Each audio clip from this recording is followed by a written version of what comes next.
Bonjour and welcome to our deep dive. This time, we're headed to Paris. Ooh la la! Exactly. Get ready to swap those winter chills for some Parisian charm, because we're going to figure out the best way to plan a trip, hopefully, without spending a fortune, right? Absolutely. Who doesn't love a good deal? So we've got two sources today. All right, let's hear it. First, there's this travel website called FlightNHotels.com. And then we've got a really interesting article all about those must-see Paris attractions. So, like a one-stop shop for planning our Parisian adventure. You got it. Think of it as like our Parisian planning session. I like it. Planning is key, especially with a city like Paris. There's just so much to see and do. Okay, so first up, FlightNHotels.com. I'll be honest, I'm usually a little hesitant about these travel websites. Oh, yeah, I get that. You never know what you're going to get. But this one seems a little different. It's not just about finding cheap flights, which is always nice, but it's also about comparing all those different options. Yeah. And finding those deals that everyone's looking for. And it seems like they really want to make booking easy and smooth. Yeah, that's a big plus. Nobody wants to deal with a complicated booking process, especially when you're excited about a trip. One thing that really caught my eye was their focus on customer support. Oh, that's interesting. You don't see that too often. Right. Like imagine, a real person you can talk to if something goes wrong. It's like, a safety net? That peace of mind is invaluable, especially when you're traveling. Because let's face it, things happen. Exactly. And think about it. Less stress equals more time to actually enjoy Paris, to wander those streets, just take it all in. I'm already picturing myself sipping coffee at a sidewalk cafe, watching the world go by. Oh, me too. And speaking of those charming Parisian streets, let's move on to our second source. Okay, bring on the attractions. So this article is all about those iconic Paris attractions that everyone dreams of seeing. The classics. Exactly. Mm-hmm. We're talking the Eiffel Tower, the Louvre, Notre-Dame. Sacré-Cœur. You know it. But here's the thing. It's not just about seeing these landmarks. It's about experiencing them. Really understanding what makes them so special. Absolutely. Like, what's the story behind them? What makes them tick? Yeah, exactly. For example, the Eiffel Tower. Did you know it was originally supposed to be temporary? Wait, seriously? I did not know that. Yeah. It was built for the 1889 World's Fair, and they were going to take it down afterwards. Can you imagine Paris without it now? It's just so iconic. It's hard to picture the city without it. That's crazy. Right. It just goes to show that even the most famous landmarks have these, hidden stories, But I gotta say, while the Eiffel Tower is definitely impressive... Oh, for sure. It's a must-see. I think I'm actually more intrigued by the idea of getting lost in the Louvre. What about you? Oh, absolutely. The Louvre is a world of its own. You could spend days in there and still not see everything. Exactly. And speaking of the Louvre, did you know that the Mona Lisa is actually quite small? Yeah. People are always surprised by that. They expect this massive masterpiece, but it's actually this small, kind of intimate portrait. It's funny how our expectations can sometimes clash with reality, especially when it comes to something so famous. It makes you wonder if it's better to, see it surrounded by those crowds, just to experience that shared energy, or maybe try to seek out some of those lesser-known works in the Louvre, have a quieter experience. That's a great question. It's kind of like, do you want to go with the flow or blaze your own trail? Both have their appeal. Exactly. Now, we can't forget about Notre-Dame. Oh, of course not. A place filled with so much history. It's amazing to think about everything that building has witnessed. Coronations, revolutions, and then that devastating fire a few years ago. I still remember seeing those images. It was heartbreaking. Yeah, it really was. But what strikes me is its resilience. You're right. Like a symbol of the city's enduring spirit. It's standing tall again. Okay, so we've got the Eiffel Tower, the Louvre, Notre-Dame. And let's not forget Montmartre. Ooh, Montmartre, the artist's haven. Exactly. Picasso, Toulouse-Lautrec, they all hung out there. It's legendary. Okay, so I've heard all about its artistic past. But is it still like that today? Or has it become too touristy? Well, I think it's a bit of both, honestly. You'll definitely find souvenir shops and crowds, but the artistic spirit is still there, if you look for it. Okay, good. I'm all about finding those authentic experiences, even amidst the tourist hubs. Me too. It's those hidden gems that make a trip truly special. So we've covered some major landmarks, but there's so much more to Paris. What about the Champs-Élysées? That's like Parisian glamour. Oh, for sure. The Champs-Élysées is an experience in itself. It's so interesting how it's evolved over time. Wow. It used to be this royal promenade, and now it's this bustling avenue with luxury boutiques, theaters, cafes. It's kind of like a snapshot of how the city has changed. It is. But even with all the modern additions, you can still find those historic landmarks, like the Arc de Triomphe. Oh, of course, the Arc de Triomphe. I'm curious, though, is it worth braving the crowds and the prices to experience the Champs-Élysées, or are there like more authentic ways to get that Parisian feel? That's a tough one. I mean, the Champs-Élysées is definitely an iconic experience, but maybe for a more authentic Parisian experience. Yeah. A stroll along the Seine at sunset with the Eiffel Tower in the background, or maybe exploring those hidden courtyards and boutiques in Le Marais. Ooh, I like where you're going with this. Those unexpected moments, those glimpses into local life, those are the memories that really stick with you.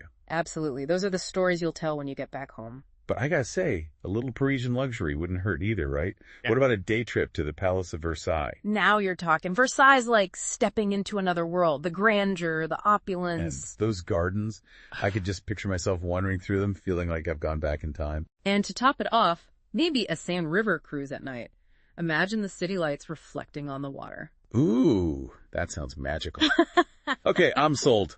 But before we get too carried away with Parisian dreams, let's get back to reality for a moment.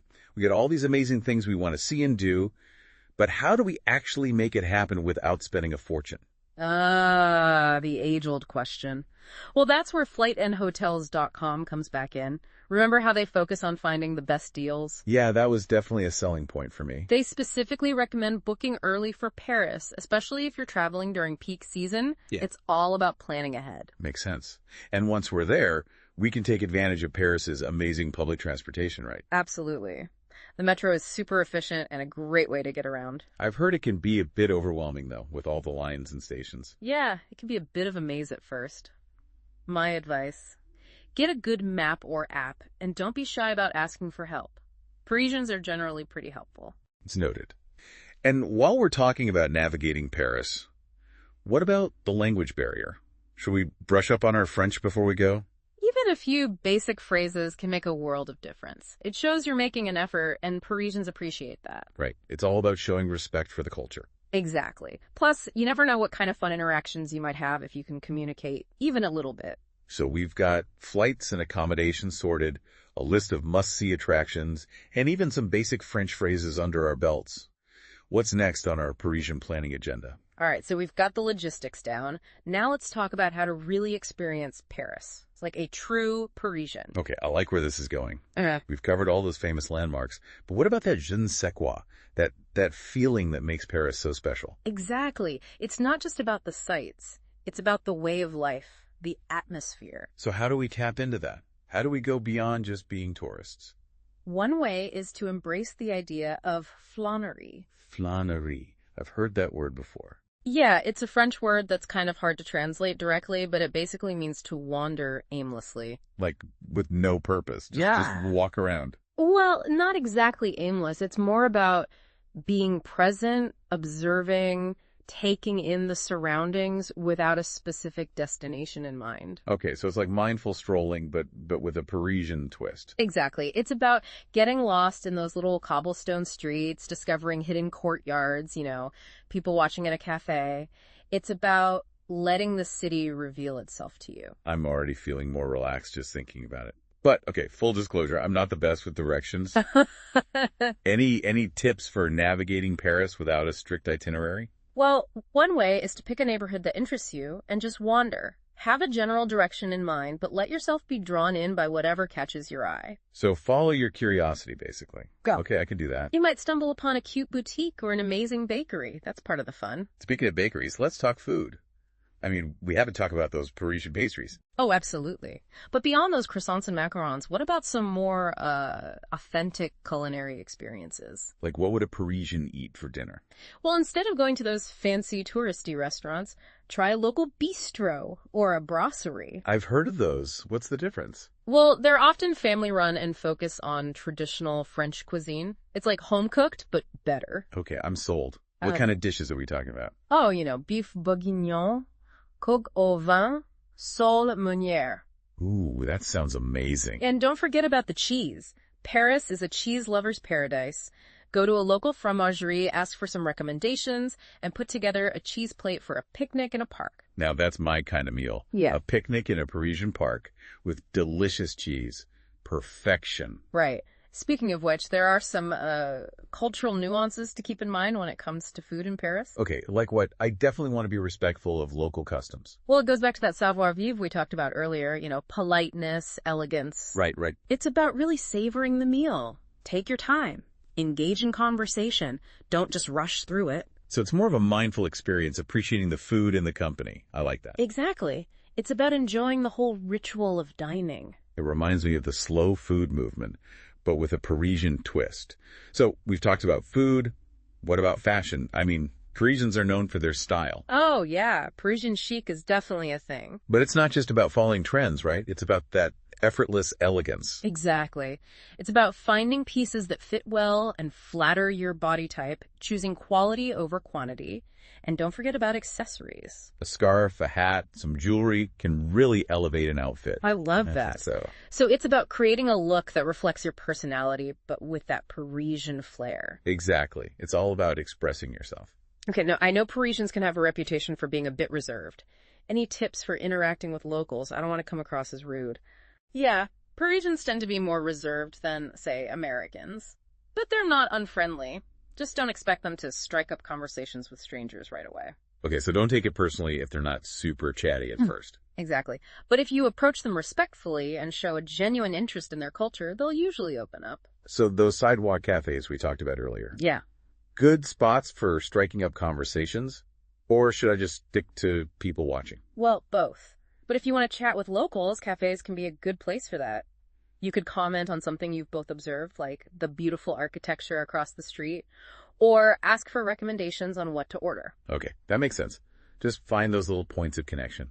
Now, we talked about learning some basic French phrases. How can we go beyond that? Like really immerse ourselves in the language?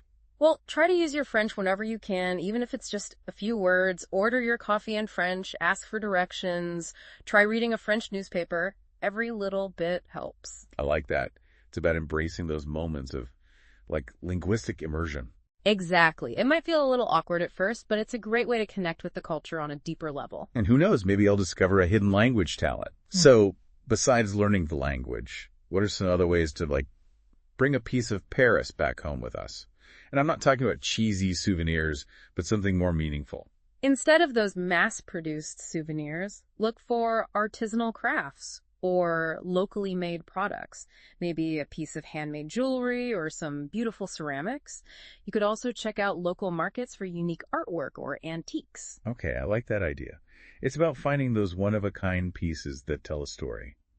Speaking of which, what are some neighborhoods or shopping districts we should explore? Well, we've already mentioned Le Marais, which is great for boutiques, vintage shops, and galleries. Yeah, Le Marais is definitely on my list. But for a different vibe, check out Saint-Germain-des-Prés. Ah, Saint-Germain-des-Prés. Isn't that where all the intellectuals and artists used to hang out, like Sartre and Hemingway? Exactly. It's a hub for literature, philosophy, and high-end fashion. So is that intellectual atmosphere still there today? Or has it faded? Well, it's definitely evolved over the years, but you can still find those historic cafes like Les Deux Magots and Café de Flore. You can just imagine those literary greats having heated debates over coffee. Oh, I love that. Soaking up that history. And there's that famous bookstore, right? Shakespeare and Company? Yep. It's a must-visit for book lovers. Okay, Saint-Germain-des-Prés is definitely going on the list. Are there any other hidden gems in that neighborhood that we should know about? Well, tucked away on a quiet street, you'll find the Musée Delacroix. It's a small museum dedicated to the Romantic painter Eugène Delacroix. It's a nice little escape from the hustle and bustle. Okay, a museum dedicated to a Romantic painter. Sign me up. What else? And for a bit of nature, check out the Jardin de Luxembourg. It's a beautiful park, perfect for a relaxing stroll. So I've got museums, parks, cafes, but with so many amazing things to see and do, how do we even begin to prioritize? That's a great question, and it brings us back to that idea of savoir-vivre. Remember. Oh, yeah. Politeness, elegance. Yeah. But it's more than that, right? Exactly. It's also about mindfulness, about finding balance. It's about enjoying the journey, not just rushing to the destination. So it's okay to not see and do absolutely everything. Of course. It's about finding a rhythm that works for you. Some days you might want to pack in a lot of activities, and other days you might just want to wander or relax in a cafe. Okay, I'm starting to get it. It's about being present and savoring the experience. But being realistic, we're not Parisians, and we only have a limited amount of time. How do we make sure we don't miss out on those must-have experiences? That's where a little bit of pre-trip planning comes in handy. Before you go, think about what truly interests you, what kind of experiences you're looking for. Are you more into art and museums, or history and architecture, or food and wine? I like that. It's about tailoring the trip to our own interests and passions. Exactly. Create a loose itinerary, but leave room for flexibility. So have a plan, but be open to spontaneity. Exactly. You might stumble upon something amazing that wasn't on your list. Okay, I'm all about embracing those happy accidents. But before we get too carried away with the fun stuff, let's talk safety for a minute. Paris is a big city, and like any big city, it has its share of challenges. That's a good point. While Paris is generally safe, it's always smart to be aware of your surroundings, especially in crowded areas like the metro or tourist attractions. Yeah, pickpockets, that sort of thing. Exactly. Keep your valuables close to your body and don't flash around a lot of cash. Got it. Any other safety tips to keep in mind? Well, be cautious when using ATMs, especially at night. If possible, use ones located inside banks or well-lit areas. Makes sense. And what about getting around at night? Is it safe to walk around? It depends on the area. Do some research on the safest routes, and if you're unsure, it's always better to take a taxi or Uber. Okay, noted. Safety first. So we've covered the practical stuff. Now let's get back to those cultural experiences. We talked about museums and landmarks, but what about local events or festivals? Are those worth checking out? Oh, absolutely. Paris is always buzzing with cultural happenings. There are art exhibitions, concerts, food markets, street fairs, you name it. It's like the city has an endless supply of energy. Exactly. Check local listings or ask your hotel concierge for recommendations. It's a great way to experience the city like a local. Love that idea. Soaking up the local vibe. And speaking of local, what about those hidden gems that often get overlooked by tourists? Those lesser-known museums, charming neighborhood parks, secret spots that only locals seem to know about. Ah, those are the best. Paris is a city of secrets, just waiting to be discovered. I'm all about uncovering those secrets. Any recommendations? Well, one of my favorites is the Musée Carnavalet. It's dedicated to the history of Paris and housed in these two beautiful old mansions. It's a fascinating glimpse into the city's past. Wow, I've never even heard of that one. Sounds like a must-see. What about parks? Any hidden park gems? Beyond the Jardin de Luxembourg, there's the Parc des Buttes-Chaumont. It has stunning views of the city, plus a grotto, a waterfall, even a suspension bridge. It's quite an adventure. A suspension bridge in a park. That's so cool. I love finding those unexpected pockets of nature in a big city. What about cemeteries? I know it sounds a bit morbid, but... No, not at all. Cemeteries in Paris can be incredibly beautiful and peaceful. The Cimetière du Père-Lachaise is one of the most famous in the world. It's the final resting place of Jim Morrison, Edith Piaf, Oscar Wilde. Wow, it's like a who's who of history. Exactly. It's worth a visit just to see the elaborate tombs and sculptures. Plus, it's a great place for a quiet stroll. Okay, I'm adding that to the list. Yeah. But let's switch gears for a moment and talk food again. I mean, we can't go to Paris without indulging in some of those classic Parisian experiences. What are you craving? You know, enjoying a croissant at a sidewalk cafe, indulging in a decadent pastry at a patisserie. Oh, those are definitely must-dos. For the perfect Parisian breakfast, head to a local boulangerie, grab a freshly baked croissant or pain au chocolat, and enjoy it with a cup of coffee at a nearby cafe. I'm already picturing myself there. What about pastry shops? Any recommendations? Oh, so many. Ladurée and Pierre Hermé are both famous for the macarons, and for eclairs, try l'Éclair de Génie. They have some really creative flavors. Okay, now my sweet tooth is officially activated. But beyond those iconic treats, are there any lesser-known pastry shops we should check out? For something a bit different, try a couinement. It's a Breton pastry that's kind of like a caramelized croissant. Hold on. Did you say caramelized croissant? I'm in. Any bakery recommendations? Boulanger Pilon is a good one. They also have amazing sourdough bread. Okay, noted. Now, besides all the delicious food, let's talk about the arts. I mean, Paris is a city overflowing with art and culture. We've talked about the Louvre and the Musée Delacroix. But what are some other museums or art spaces that would give us a good sense of the city's artistic heritage? Well, for a broad overview of modern and contemporary art, The Centre Pompidou is a must. Oh yeah, the Centre Pompidou. I love its architecture, so unique and modern. Right. It houses a huge collection of works by artists like Picasso, Matisse, and Warhol. Definitely adding that to the list. But what about something a little smaller, more off the beaten path? I'm always curious to discover those hidden art spaces where creativity thrives. Paris is full of those. For example, check out the Belleville neighborhood. It's become a hub for street art and emerging artists. You'll find colorful murals, independent galleries, and a really vibrant creative energy. Ooh, that sounds right up my alley. I love the idea of exploring a neighborhood and discovering those unexpected bursts of artistic expression. What about other forms of art? Music, theater, dance? Paris has it all. For music, you could attend a concert at the Philharmonie de Paris. It's a stunning concert hall with incredible acoustics. Or, for a more intimate experience, check out a jazz club like Le Duc des Lombards or Sunset Sunside. Oh, I love jazz. No. A smoky Parisian jazz club sounds like the perfect way to spend an evening. What about theater? Any recommendations? If you're into classic French theater, try the Comédie Française. It's a historic theater company that's been around since the 17th century. Or, for something more contemporary, there's the Théâtre de Rond-Point. They showcase a lot of avant-garde productions. I love the idea of experiencing both the traditional and the modern. It's like getting a taste of the full spectrum of Parisian theater.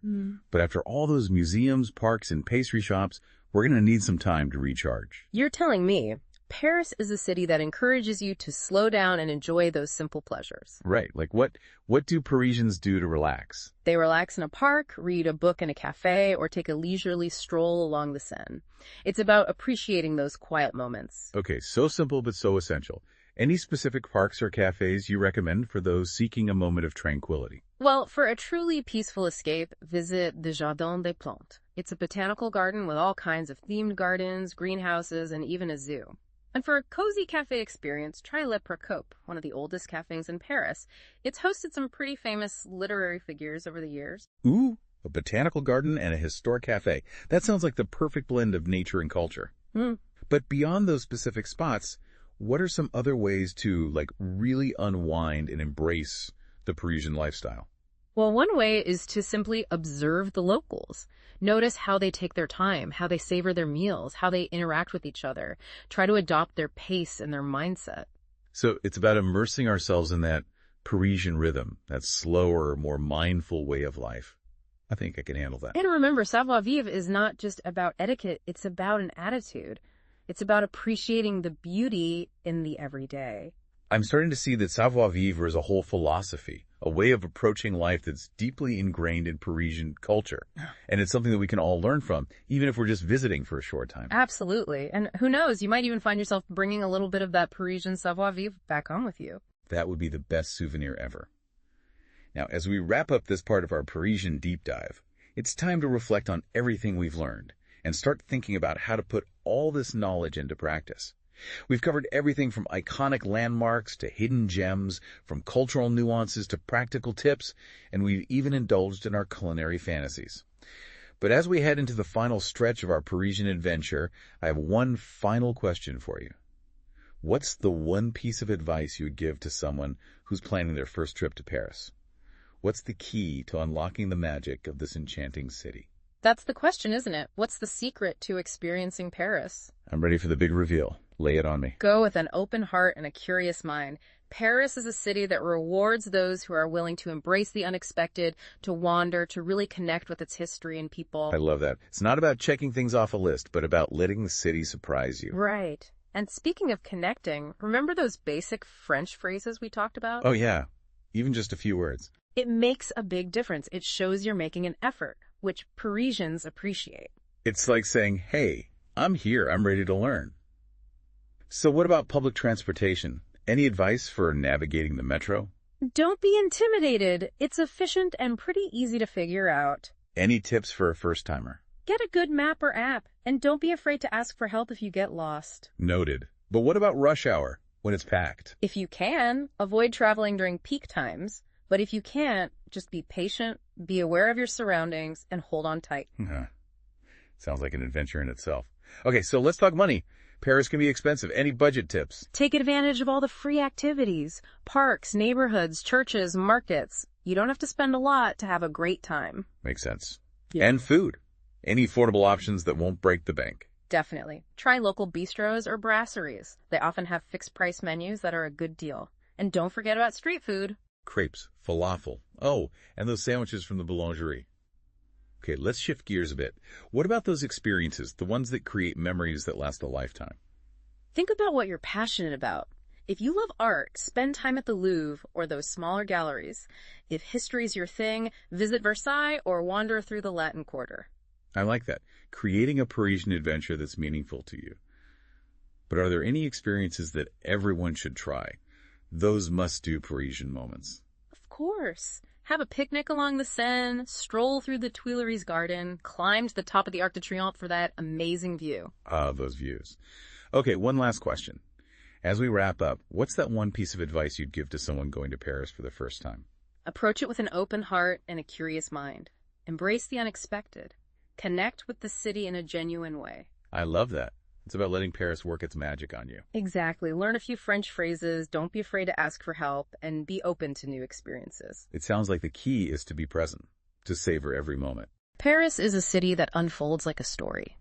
It invites you to slow down, to observe, to really appreciate the beauty around you. It's a city that stays with you long after you've left. So as you plan your trip, remember to be adventurous, be curious, and most importantly, have fun. Well said. And that's a wrap on our Parisian deep dive. We hope you've enjoyed the journey and feel inspired to embark on your own Parisian adventures. Until next time, keep dreaming of those croissants, those charming streets, and those magical Parisian moments that await you.